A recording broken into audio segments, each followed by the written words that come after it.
She pressed the door shut behind her and peeled layers away with movements that seemed rehearsed, yet somehow genuine, and smiled like he was. Already Lieutenant Carter had been stationed on Outpost 7 for 3 months when the alien delegation arrived, and nothing in his training prepared him for what walked through those airlock doors. Her name was something unpronounceable in her native tongue, but she told him to call her Vera. She stood nearly 7 feet tall, with skin that shifted between deep violet and midnight blue, depending on how the light caught it, and her eyes were large and luminous, like twin moons in a starless sky. The delegation came from the Zerati Empire, and they were here to negotiate trade agreements with Earth, and Carter was assigned as cultural liaison because he spoke 4 languages and had a background in xenanthropology, and none of that mattered the moment Vera fixed those impossible eyes on him. His first meeting was professional, and Vera sat across the conference table with 3 other Zerati officials, and they discussed shipping routes and mineral rights and technological exchanges, and Carter took notes and translated when needed, and tried not to stare at the way Vera's fingers moved when she gestured, and they were long and elegant, with an extra joint that made every motion seem like a dance. After the meeting, she approached him alone in the corridor, and her voice was like wind chimes in a storm, and she asked if he would show her the human quarters because she wanted to understand how Earth people lived, and Carter said yes, even though protocol suggested he should decline, and they walked through the residential section, and she asked questions about everything. Do humans keep photographs? And why do they display them on walls? And why do they need so many different types of chairs? And Carter answered as best he could, and tried to explain sentiment and comfort and personal space, and she listened with an intensity that made him feel like he was the only person in the university's past. And the negotiations continued, and Vera attended every session, and afterward she would find Carter, and they would walk and talk, and she told him about her homeworld, where 3 suns painted the sky in colors Earth had no names for, and where the cities grew from living crystal that sang in harmony with the wind. And Carter told her about oceans and forests and the smell of rain on concretion evening. She asked to see his quarters, and Carter hesitated because that felt like crossing a line, but she smiled and said she wanted to understand him better, and he brought her to his small room with its regulation furniture and personal effects, and she examined everything with careful attention. She picked up a worn paperback book from his desk and asked what it was, and Carter explained that it was fiction and a story someone invented, and she found this concept fascinating because Zerati culture did not have fiction in their stories, were all historical records and cultural teachings, and the idea of making something up purely for entertainment seemed revolutionary to Hirsch. Sat on his bed without asking, and patted the space beside her, and Carter sat and maintained a respectful distance, and she asked him to read to her, and he opened the book to a random page and began, and his voice felt strange in the quiet room, and she closed her eyes and listened when he finished the chapter. She opened her eyes and looked at him and said that humans were beautiful in their ability to dream, and Carter felt something shift in his chest.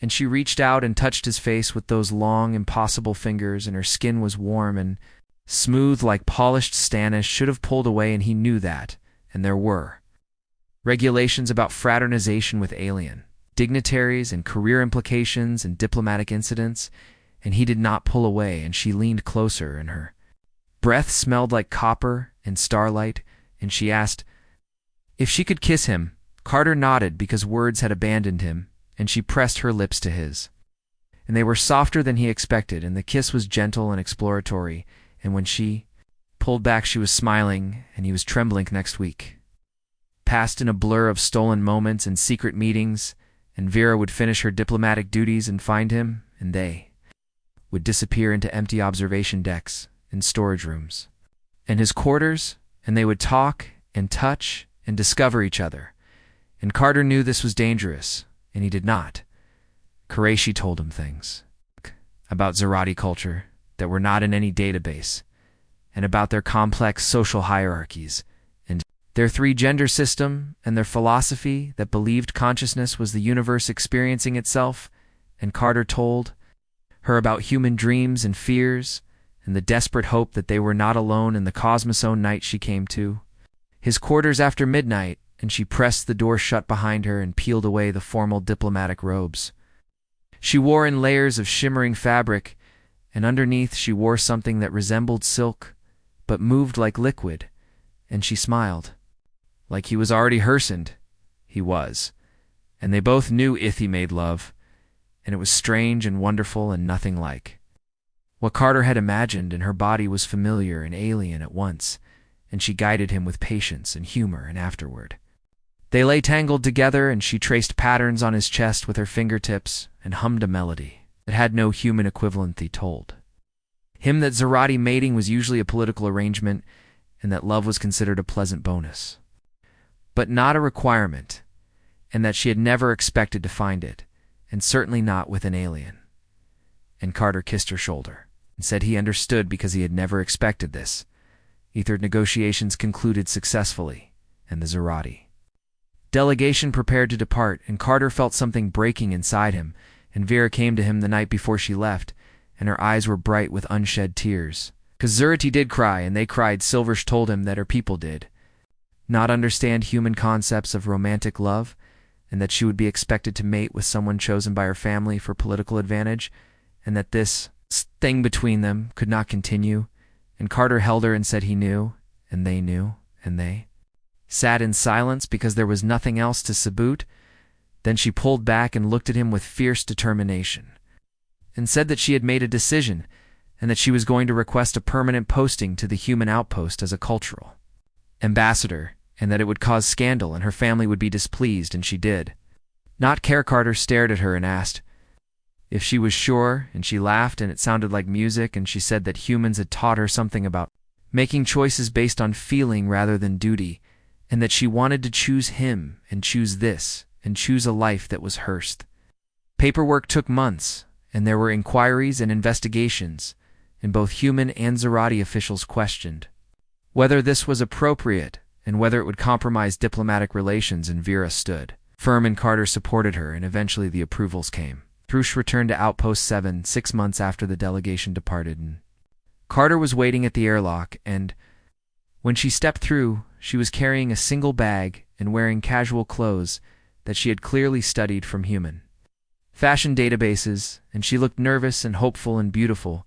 Fee built a life together in the spaces between human and Zarati culture, and it was not always easy, and there were misunderstandings and cultural clashes and moments when the differences between them seemed insurmountable, and they worked through all of it. Vera learned to appreciate human fiction and developed a particular fondness for mystery novels, and Carter learned Zarati meditation techniques and discovered he was better at them than most humans, and they created their own traditions that belonged to neither culture, and Bethay, Tother humans at the outpost were skeptical at first, and some were openly hostile.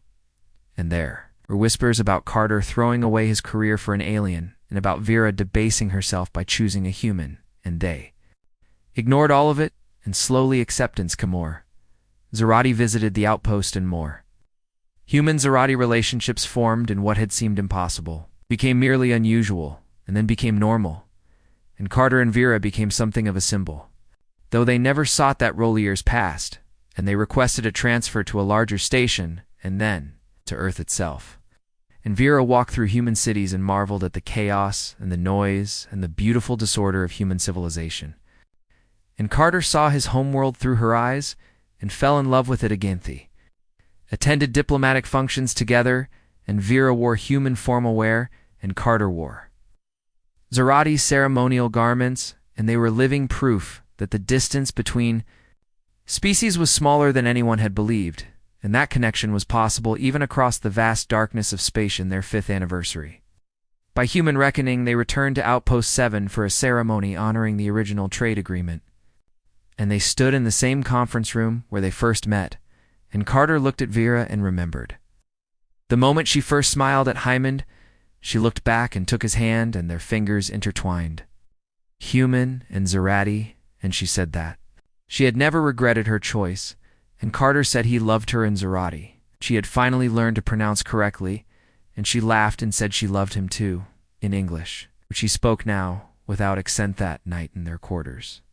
She pressed the door shut behind her and peeled away her formal layers and smiled like he was already hers, and he,